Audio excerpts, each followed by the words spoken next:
தேர்தலில் சட்டமன்ற தேர்தலில் தனித்து போட்டின்னு சொல்லிட்டீங்க. ஆமா. எத்தனை தொகுதியில் போட்டியிட போறீங்க? குறிப்பா வந்து வேட்பாளர் பட்டியல்லாம் எப்ப அறிவிக்க போறீங்க? தொகுதியெல்லாம் எப்ப அறிவிக்க போறீங்க?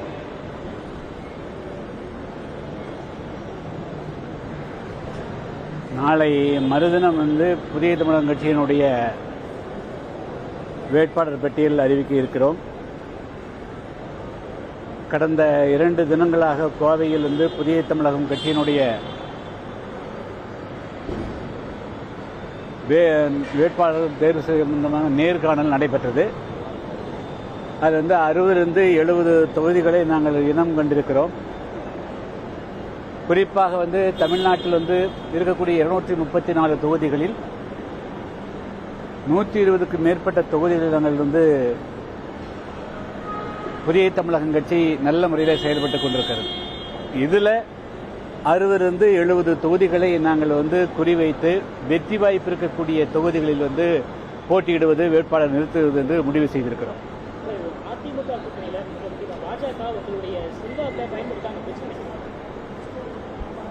அதாவதுங்க 2021 சட்டமன்ற தேர்தலுக்கு பிறகு தமிழ்நாட்டில் எவ்வளவோ ஆட்சியாளர்களால் தவறுகள் நடைபெற்றன. குறிப்பாக வந்து இன்று வரையிலும் ஆட்சியக்கூடிய திமுக 525 வாக்குறுதிகளை கொடுத்து ஆட்சிக்கு வந்தது.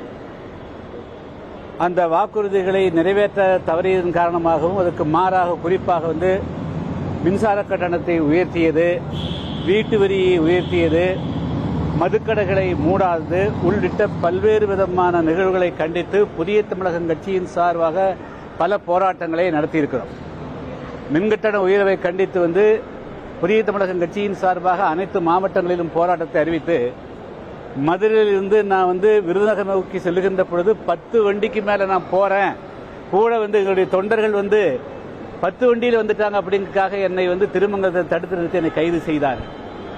அதையெல்லாம் மீறி கூட நாங்கள் வந்து போராட்டம் நடத்திக்கிறோம். அதே போல மாஞ்சோலை தேயிலத்தோட்ட தொழிலாளர்களுக்காக கடந்த 4 ஆண்டு காலமாக நாங்கள் போராட்டம் நடத்தி வருகிறோம். அதே போல தமிழ்நாட்டில் வந்து பூரண மதுவிலக்கை அமல்படுத்தணும், இந்த டாஸ்மார்க்கில் நடைபெறக்கூடிய 1 லட்சம் கோடி ஊழல் குறித்து விசாரிக்க வேண்டும் என்று புதிய தமிழகம் கட்சியின் சார்பாக வந்து ஆளுநர் மாளிகை நோக்கி மிகப்பெரிய பேரணியை நடத்தினோம். அதே போல 18% இடஒதுக்கீட்டில் வந்து 3% பிரித்து ஒரு குறிப்பிட்ட பிரிவுக்கு 3% மட்டும் கொடுப்பதற்கு பதிலாக எஞ்சியிருக்கக்கூடிய 15%த்திலும் அவர்களுக்கே கொடுத்த காரணத்தினால தமிழ்நாட்டில் வந்து பட்டியல் பிரிவுக்கூடிய தேவேந்திர குல வேளாளர்களும் ஆதிராவிடர்கள் அழைக்கப்படக்கூடிய பழைய சமுதாய மக்களும் மிகப்பெரிய பாதிப்புக்கு ஆளானார்கள். இதையெல்லாம் சரி செய்ய வலியுறுத்தி புதிய தமிழகம் கட்சியின் சார்பாக கடந்த 5 வருடங்களாக பல போராட்டங்களை நடத்தியிருக்கிறோம். அது மட்டுமின்றி சாதாரண மக்களுக்கு வந்து குடியிருப்புகள் வேண்டி, வீட்டுமனை வேண்டி, குடிநீர் பிரச்சனைக்காக, சாக்கடை பிரச்சனைக்காக போராடிக்கிறோம். ஆனால் ஒரு பிரதான கட்சியாக 63 சட்டமன்ற உறுப்பினர்கள் வைத்திருக்கிற அதிமுக ஒரு போராட்டத்தையும் கூட நடத்தவே இல்லை. அவர்கள் தனியாக நடத்தல, கூட்டு சேர்ந்து நடத்தல. ஆனால் நாங்கள் அப்படி இருந்தும் கூட இந்த தமிழ்நாட்டில் ஒரு ஆட்சி மாற்றத்தை உருவாக்க வேண்டும், தமிழ்நாட்டில் ஒரு நல்லாட்சி மலரணும், அதுவும் ஒரு கூட்டணி ஆட்சி வளர்ந்தால் அனைத்து தரப்பு மக்களுக்கு ஒரு நல்லது கிடைக்கும் என்ற அடிப்படையில் நாங்கள் 2024ஆம் ஆண்டு நாடாளுமன்ற தேர்தலில் அவரோடு இணைந்து போட்டியிட்டவருடைய தொடர்ச்சியாக நீட்சியாக இந்த 2026 சட்டமன்ற தேர்தலிலும் அவரோடு கூட்டணி அமைப்பதற்கு நாங்கள் வந்து முயற்சி எடுத்தோம். அதுக்காக பல சுற்று பேச்சுவார்த்தை நடத்தினோம். அதில் பிஜேபியும் இருக்கிறது. ஆனால் அது மட்டுமல்ல, 2024 நாடாளுமன்ற தேர்தலில் தென் தமிழகத்தில் நாங்கள் வந்து போட்டியிடுவதில் அதிகமான வாக்குகள் வந்து தென்காசி நாடாளுமன்றத்தில் நான் தான் வாங்கிக்கிறேன். ஆனால் அதிமுக போட்டியிட்ட திருநெல்வேலியில் அவர்கள் 6% கூட ஓட்டு வாங்கல, கன்னியாகுமரியில் வெறும் 40,000 ஓட்டு, தூத்துக்குடியில் 8% ஓட்டு, தென் தமிழகத்தில் அவர்கள் போட்டியிட்ட 9 வந்து டெபாசிட் போயிடுச்சு. இதுதான் வந்து அதிமுகவினுடைய இன்றைய தென் தமிழகத்தினுடைய நிலைமை. ஏறக்குறைய 50 60 தொகுதியில் அவங்க டெபாசிட் கூட பெற முடியாத அளவுக்கு அவர்கள் பலகீனமாக இருக்கிறார்கள். இருந்தாலும் கூட ஒட்டுமொத்த மக்களுடைய நலன் கருதி நாம் அவங்களோடு சேர்ந்து இணைந்து புதிய தமிழகம் கட்சி தான் தென் தமிழகத்தில் ஏறக்குறைய 50 60 தொகுதிகளை மிக வலுவாக இருக்கிறது. அவரோடு இணைந்து நாம் இந்த தேர்தலை சந்தித்து எப்படியாவது திமுக ஆட்சியை அகற்ற வேண்டும், மாற்றாக ஒரு நல்லாட்சியை கொண்டு வர வேண்டும் என்ற நம்பிக்கையில் தான் கூட்டணிக்காக ஏற்பாடு செய்தோம். ஆனால் அவர்கள் வந்து புதிய தமிழகம் கட்சிக்கு உண்டான உரிய மதிப்பை, மரியாதையை, கௌரவத்தை அளிப்பதற்கு தயாராக இல்லை. அவர்கள் வந்து தன்னிச்சையாக எங்களுக்கு மோடி இருக்கிறார் டெல்லியில, அமித்ஷா அவர்கள் எடப்பாடி பழனிசாமி எப்படியாவது முதலமைச்சர் ஆக்கி விடுவார் என்ற கனவோடு இந்த தேர்தலை அணுகுகிறார். அவர் வந்து இன்னும் சொல்ல போனா இந்த தேர்தலில் வந்து எல்லாத்தையும் புறக்கணிச்சிருக்கிறார். அதாவது அவரை வந்து ஆளாக்கிய சசிகலா அவர்களை ஒதுக்கி வச்சிட்டாரு. அவரோடு இணைந்து 30-40 ஆண்டு காலம் அதிமுக இருந்த பன்னீர்செல்வத்தை புறக்கணிச்சாரு. அதே போல பல அரசு பாஜகவுக்கு 27 சீட்டுகளும் வெற்றி பெறாத சீட்டை கொடுத்திருக்கிறாரு. எல்லா அரசு கட்சியும் புறக்கணிச்சுட்டு தான் மட்டும் எப்படியாவது வெற்றி வென்று விடலாம், அவர்களை எடப்பாடி பழனிசாமியை எப்படியாவது அமித்ஷா அவர்கள் நேராக தூக்கி கொண்டு செயின்ட் ஜார்ஜ் கோட்டையில் உட்கார வச்சிருவாரு என்ற ஒரு நம்பிக்கையோடு அவர் எல்லாத்தையும் உதாசீனப்படுத்துகிறார், புறந்தள்ளுகிறார். அதற்குண்டான விலையை அவர் அனுபவிக்க வேண்டியிருக்கும். அவர் ஆட்சி அமைப்பதற்கு உண்டான கூட்டணி ஒரு இந்த தேர்தலில் முயற்சி செஞ்ச மாதிரி தெரியல. எப்படியாவது தங்களை சேர்ந்தவர் தங்களை சுற்றி இருக்கக்கூடிய ஒரு 40-45 பேர் வெற்றி பெற்றா போதும் என்ற உணர்வோடு தான் அவர் அணுகினுடைய விளைவு தான் இப்பொழுது நடந்திருக்கக்கூடியது.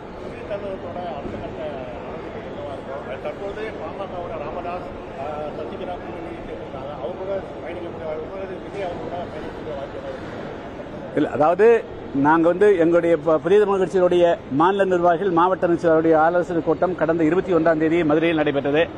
அதுக்கு பிறகு 25ஆம் தேதி 26ஆம் தேதி நேற்றெல்லாம் கோயம்புத்தூர் நடைபெற்றது. எல்லாருமே நாம மிகவும் வலுவாக இருந்து கொண்டு ஏன் அவங்க இடத்துல இறங்கி போகணும்?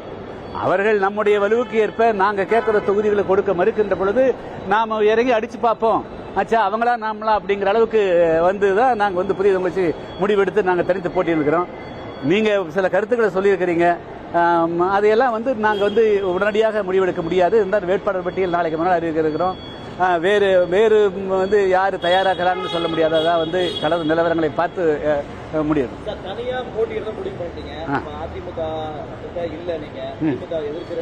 அதாவது இன்னும் தெளிவா சொல்ல போனா நாங்கள் தேசிய ஜனநாயக கூட்டணி பிஜேபி அதிமுக இருக்கிற கூட்டணியிலிருந்து புதிய தமிழகம் கட்சி வெகு தூரம் விலகி வந்துவிடும். அவர்களுக்கும் எங்களுக்கும் எந்த விதமான ஒட்டும் இல்லை, உறவும் இல்லை. அவர்கள் முயற்சி எடுத்தால் அதை பற்றி சிந்திப்போம். அவர்களிடத்திலிருந்து ஏதாவது முயற்சி வந்தால் அதை பற்றி பரிசீலிப்பதை தவிர அவர்களிடத்தில் முயற்சி வருகிறதா என்று நீங்க பார்த்தா சொல்லலாம்.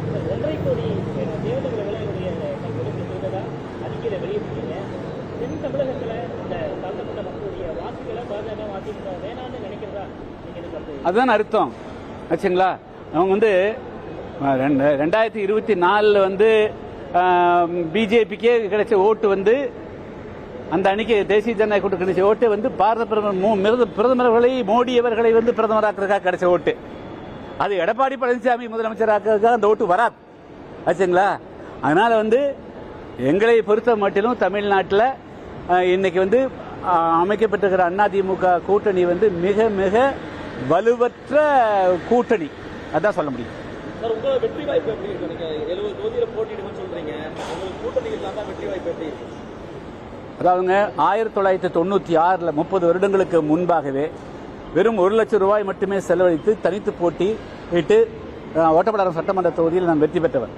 அதே மாதிரி நாங்கள் இன்னைக்கு பணபலங்கள் இருக்குது, அதிகார பலம் இருக்கிறது. இது எல்லாம் மீறி மக்களை நாங்கள் அரசியல் படுத்தி தமிழ்நாட்டில் அவர்களுக்கான குரல் சட்டமன்றத்தில் வலுவாக ஓங்கி ஒலிக்கணும். அதே போல தமிழ்நாட்டில் மதுவிலக்கை பூரணமாக கொண்டு வருவதற்கு வலுவான குரல் கிடைக்கணும். அதே போல முறையாக சமூக நீதி அமல்படுத்தப்படணும். தமிழ்நாட்டில் ஏழை எளிய மக்களுக்கு அனைத்தும் கிடைக்கணும், லஞ்சலாவண்யம் இல்லாமல் வேலைவாய்ப்புகள் கிடைக்கணும். அப்படிக்காக குரல் கொடுப்பதற்காகத்தான் புதிய தமிழகம் கட்சி தன்னை அடையாளப்படுத்தியிருக்கிறது. எனவே நாங்கள் நல்ல தொகுதிகளை ஒரு 10 12 தொகுதிகளை நாங்கள் குறிவிச்சுக்கிறோம். அந்த தொகுதிகளில் தனித்தே வெற்றி பெறுவதற்கு உண்டான எல்லா சூழலும் இருக்கிறது. மக்கள் எங்களை ஆதரிப்பார்கள். இல்லை, நாங்கள் அதை பற்றி இன்னும் முடிவு பண்ணலைங்க. நாளை புதிய தமிழகம் கட்சியின் உயர்மட்ட குழு கூடுகிறது.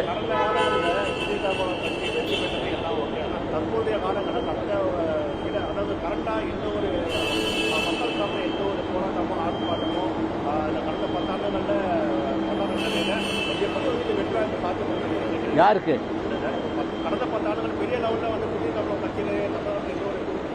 ஏங்க, புதிய தமிழகம் கட்சி தான் பெரிய அளவுக்கு போராட்டமே நடத்தியிருக்குது. மாஞ்சோலை தேயிலை தோட்ட தொழிலாளர்களுக்கு இங்க தமிழகத்தை தாண்டி சென்னை உயர்நீதிமன்ற மதுரை கிளையில 10 முறை நானே வந்து அப்பீராகி அந்த மக்களுக்காக போராடிக்கிறேன். டெல்லி வரையிலும் சென்று நான் வந்து அவங்களுக்காக ஆர்ப்பாட்டம் போராடினேன். சுப்ரீம் கோர்ட்டில் இருக்கிறேன். அதே போல தமிழ்நாட்டில் வந்து பூரண மதுவிலக்கு அமல்படுத்தணும். டாஸ்மார்க்கில் வந்து நடக்கக்கூடிய ஊழல் 1 லட்சம் கோடி ஊழலுக்கு வந்து முழுமையான சிபிஐ விசாரணைக்கு வேண்டும் என்று சென்னை ஆளுநர் மாளிகை நோக்கி போராட்டம் நடத்துவது நான். தமிழ்நாடு எங்கும் இன்று வரையிலும் மக்களோடு மக்களாக இணைந்திருக்கக்கூடிய ஒரே கட்சி புதிய தமிழக கட்சி தான். இல்ல, அதாவது தனித்து போட்டியிட்டே வந்து நாங்கள் வந்து எல்லா தொகுதிகளையும் கைப்பற்றுவோம் என்று சொல்ல முடியாது. ஆனால் நாங்கள் வந்து பெரும் 70,000 80,000 வாக்கள் 85,000 வாக்கு இருக்கக்கூடிய பல தொகுதிகள் இருக்கிறது.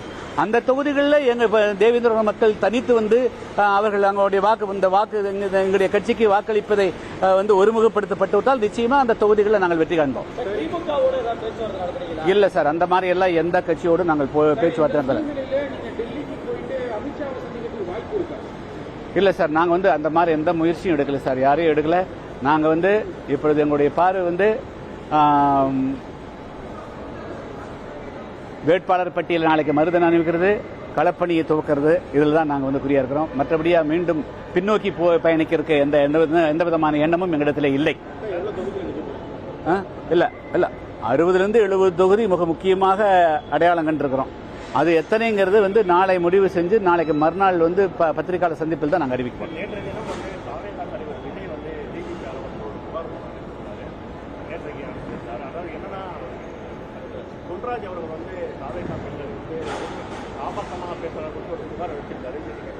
என்ன அது என்னங்கிறது நான் நேற்றெல்லாம் வந்து நைட்டு 10-12 மணி வரலும் வந்து வேட்பாளர் நேர்காணல் நடந்தது, நான் அதெல்லாம் பார்க்கலீங்க. இப்பொழுது வந்து எங்களுடைய கட்சியின் நிலைப்பாட்டு சம்பந்தமாக தான் நான் சொல்ல முடியும். மற்றதெல்லாம் நான் அப்புறம் பேசுறேன். Okay, thank you.